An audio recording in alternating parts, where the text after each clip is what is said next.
Oh, want to grow kale, do ya?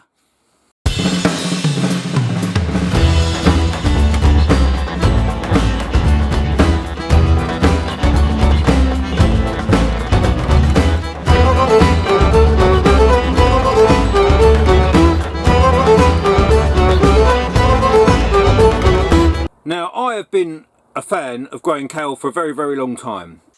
Kale. We all love a little bit of kale, don't we? And there's quite a good few reasons why I choose to grow kale. Now, there's all sorts of people out there with the health trends that come and go that say kale, you know, put in a blender, it'll make you 10 years younger, you know, all this sort of nonsense. But there is no doubt about it, kale is a healthy plant to eat. The truth of the matter is, it is a very healthy plant.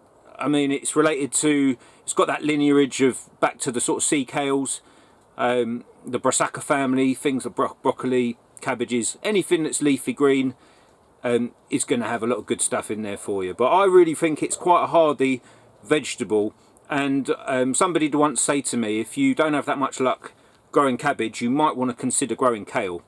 And I have to say I actually quite agree with them on that one, because one of the things with cabbages, you know, cabbages are this sort of big terminal bud that's folded in on itself, and if you get any damage to that crown during the opening, it can end up in a bit of a mess.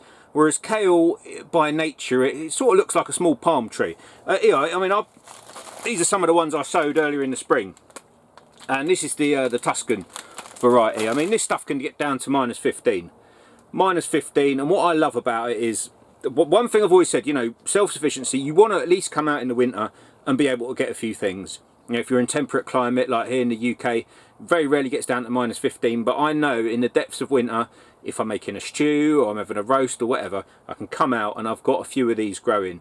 One of the things I really like about this stuff, kale, is that you can grow it as an ornamental plant, because it literally, they just look like a series of palm trees. I mean, I've even seen people in tropical planting schemes growing these as annuals along the front borders. So they've got that aspect to them as well. If you have an edible planting scheme, or you want to go down that route with them, you can grow them for that as well. I mean, obviously they're not as substantial as if you were going to grow cabbage, but I find that if you're getting a good few of them long leaves during the season, they're quite, you know, they're quite good, and you can space out their use opposed to just one big mass harvesting. Something I'm always trying to maximise in the garden anyway. So, you know, they're going to want a rich soil. You don't want anywhere very, very exposed. I would start them in, I like to start them in modular trays, get them going, get them strong, and then sort of April, May, end of April, May, plant them out where you're going to put them. And the good thing about kale is there's not that many pests. Not that many pests, but you can get the crop annihilated. Though your main pests are birds, so you might want to net them, and the cabbage white butterfly. Now, funny, I'll tell you a story. Last year I came up with a delightful idea. Even though I always grow kale and I never have any problem with birds or cabbage whites here, I thought, I'll tell you what I'll do. I've grown them in the other beds, they've been fine. I'm going to grow a lot of Brassacas in the chicken enclosure, and I'm going to move all the poultry into one enclosure, which I did. And what happened was, whereas the other ones, the birds will usually pick off, they'll have a peck at the leaves, but they'll pick off the cabbage whites.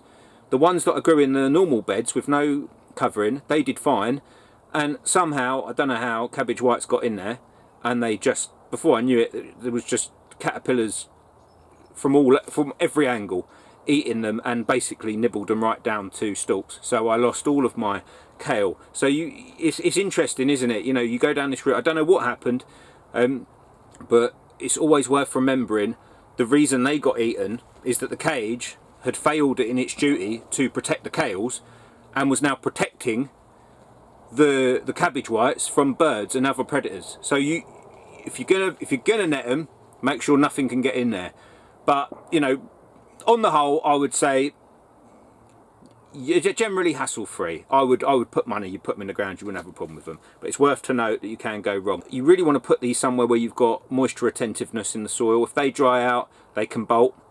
I mean, if they do bolt, I mean, they're usually bolt hardy, but if they do bolt, the good thing is you can actually use the flowering stems very much like a broccoli crop. In fact, they actually, when they seed, usually what I will do is I'll put them in the ground in summer.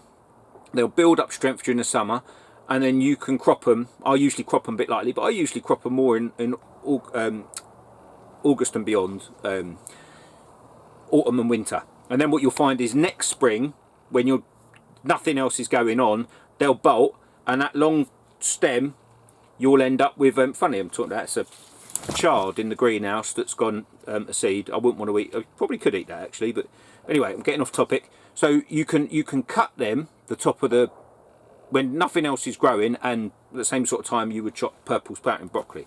So you get a broccoli crop out of them at the end as well. So that's what I'm saying about kale. Let's see if I can just pull one of these out here. Yeah, so look. So that, that's the sort of thing you're dealing with there. You can use them as a microgreen as well. That's just about right, perfect to go out. And what I will do with these as well is I can plop a few of these in the flower beds. If you've got a well-manured flower bed, I'll be popping these in and out flower beds as well as in the main beds. In fact, I've got a few ideas for that. So what else about kale? Now there's a couple of different types of kale. You've got the more flat leaf variety like the one behind me, or you've got like the curly kale one that I'll show you over there, and that one's actually coming up for 2 years old now. Now this is an example of the curly kale I was talking about, and again, we're in the middle of winter, so the plant itself is full of calcium and antioxidants. Really great plant to grow. Treat it as you would sow a cabbage. You've got the little round Brassacas familiar seeds to a station like you just saw there. I usually sow them the end of March, early April in the polytunnel, so you might a bit later. If on a window ledge is probably a good way of doing it. And then plant them out, give them a good water to establishment. They'll take a little bit of partial shade as well, and just keep your eye on them. And 9 times out of 10, you ain't going to go wrong. And you can eat it as much as you want. You can make a decision if it takes 10 years off your life or not. Most things take like 10 years off my life at the minute. But you can, and then harvest it at will. It'll take, make you look 30 years younger before you know it. So I highly recommend it. And I can't think of anything else I want to tell you about kale, other than the fact I got quite a lot of it. And I think we should go out and plant it. Come on, don't be shy. Come on, stop sitting down it. I've recently become quite a fan of the old Japanese planting hoe. I would certainly say it's worth giving a go. And if it doesn't help with your gardening, you can always find another use for it. So I'll leave that to the imagination. I think probably a good one to take down the pub, to be honest. So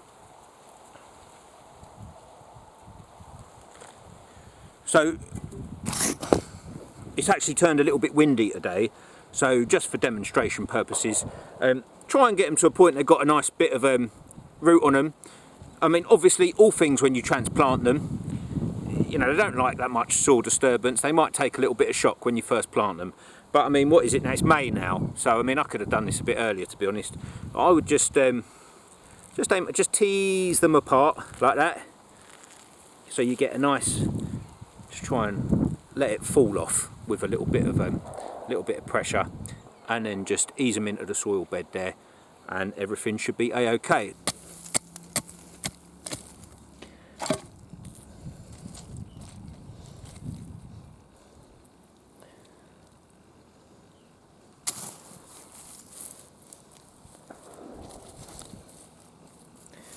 Just try and consolidate and not compact, just so she can stand up well, and just try and allow for a little bit of a planting trough around each plant, and just go along and do your rows, or however you want to plant them.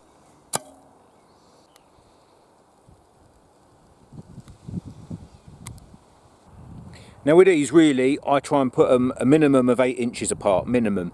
If you want that sort of canopy of foliage close together with smaller leaves, you can put them a bit close together, or you can go for much larger, but a minimum 8 inches, I would say. They can get quite big, these.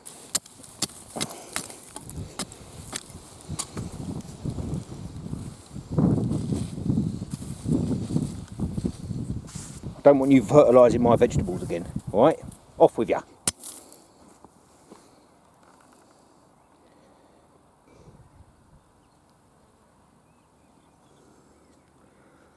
Right, so that should do us nicely.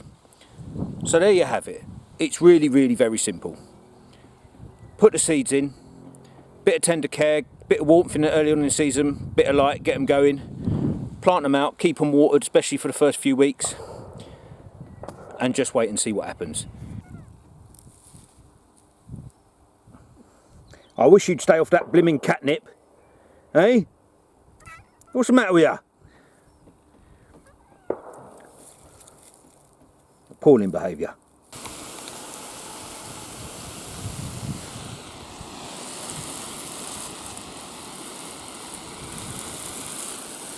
Got to make sure you give them a good water in, settle that earth around the root. If in doubt, water more. That's what I always say, especially when the weather's good. So there you have it. Kale. Get out there and grow some. And this kale here, I sowed back last spring. Alright,